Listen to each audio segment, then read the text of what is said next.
안녕하세요. 오늘 여러분과 함께 좀 깊이 들여다볼 이야기는요. 바로 신앙 공동체, 그러니까 교회의 본질에 대한 겁니다. 이게 좀 흥미로운 질문을 던지는데요. 교회라는 곳이 세상살이의 어려움을 잠시 피하는 그런 도피처에 가까울까요? 아니면 우리를 더 큰 목적을 향해서 쏘아올리는 도약대가 되어야 할까요? 네, 오늘 살펴볼 자료들이 바로 그 점을 다루고 있습니다. 특히 바울 서신들, 예를 들면 에베소서나 디모데전서 같은 것들을 중심으로 보고 있는데요. 여기서 강조하는 건 그냥 막연히 뜨겁게 믿는 열심보다도 무엇을 제대로 알고 믿느냐, 이게 훨씬 중요하다는 거예요. 아, 바로 그 지점이네요. 자료에서 그러더라고요. 우리가 그냥 바라는 대로 하나님을 생각하고 뭐랄까 기대하는 마음 자체가 자칫 잘못하면 우상숭배일 수도 있다고요. 맞습니다. 여기서 말하는 우상숭배는 거창한 게 아니라 성경이 말하는 하나님 모습 그대로가 아니라 그냥 내 필요나 내 생각에 맞춰서 하나님을 만들어 믿는 태도, 그걸 지적하는 거죠. 네네. 그럼 오늘 이 주제 한번 제대로 파고 들어가 보죠. 그럼 진짜 믿음, 참된 믿음이란 뭘까요? 자료는 확실히 말하더라고요. 내가 편한 대로 내가 믿고 싶은 걸 믿는 게 아니라고요. 그렇죠. 성경을 통해서 하나님이 알려주신 뜻, 그걸 따르는 것이라고 말이죠. 예수님 말씀도 있잖아요. 주여 주여 한다고 다 되는 게 아니라 아버지 뜻대로 행하는 사람이라야 한다. 이게 그냥 하신 말씀이 아니었네요. 네, 맞습니다. 자기 생각대로 믿음을 이렇게 저렇게 만들어가는 것, 이게 얼마나 위험한지를 이 자료들이 계속해서 경고하고 있어요. 결국 성경이라는 어떤 객관적인 기준 없이 자기 기대나 욕구를 그냥 투영하는 행위니까요. 그래서 성경과 또 역사를 통해서 하나님이 정말 어떤 분이시고 어떤 마음을 가지고 계신지 이걸 먼저 알려고 노력하는 게 중요하다고 아주 강조합니다. 그렇군요. 그러면 그 바울이 썼다는 편지들, 옥중서신이나 목회서신 같은 것들이 왜 그렇게 중요한 기준이 되는 걸까요? 그게 아주 중요한 포인트인데요.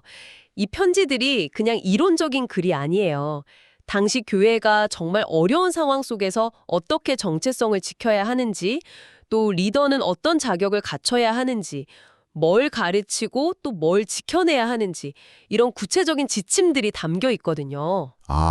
실질적인 가이드라인 같은 거군요. 네, 말 그대로 교회가 가야 할 길을 보여주는 청사진 같은 거죠.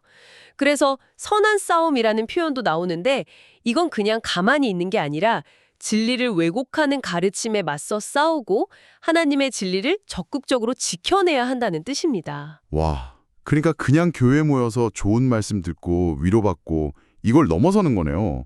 훨씬 더 능동적인 역할이 필요하다는 거군요. 근데 자료로 보니까 그냥 교회만 다닌다고 해서 저절로 믿음이 자라거나 보호받는 게 아니라고까지 하던데요. 저는 그 부분이 좀 충격이었어요. 네, 맞아요. 그 부분이 정말 중요합니다. 진리라는 게 그냥 가만히 둔다고 해서 저절로 지켜지는 게 아니라는 거죠. 우리 스스로가 말씀을 붙들고 계속 곱씹어보고 삶의 기준으로 삼으려는 그런 치열한 노력이 필요하다는 겁니다. 치열한 노력. 네. 암그라움이라면 과거 이스라엘 백성들처럼 약속은 받았는데 결국 하나님을 외면했던 그 길을 또 반복할 수 있다. 이런 경고이기도 하고요. 하나님의 말씀이 정말 삶의 나침반, 최우선 순위가 되어야 한다는 점을 아주 강하게 얘기하고 있어요. 그래서 결국 이 자료들이 우리를 이끄는 결론이 교회는 도피처가 아니라 도약대다 이거군요. 땅만 보고 모이 쪼는 닭처럼 그냥 현실 문제에만 파묻힐 게 아니라 창공을 향해 날아오르는 독수리처럼 더 높은 부르심, 그 사명을 향해 나아가야 한다. 이 비유가 참 인상 깊었습니다. 정확합니다. 여기서 이제 중요한 질문이 딱 던져지는 거죠. 만약 교회가 그냥 개인적인 위안이나 필요를 채우는 데만 머문다면 그럼 어떻게 될까요? 자료는 그럴 경우에 교회의 본질적인 목적, 하나님 나라 확장이라든지 세상을 향한 제사장으로서의 사명 같은 것들을 잃어버리게 된다고 지적해요.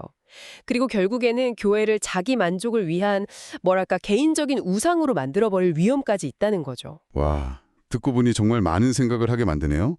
단순히 그냥 피난처, 위로받는 곳으로서의 교회를 넘어서 우리를 성장시키고 또 세상 속으로 나아가게 하는 그런 기지로서의 교회를 보게 됩니다. 네, 핵심은 이거라고 생각합니다.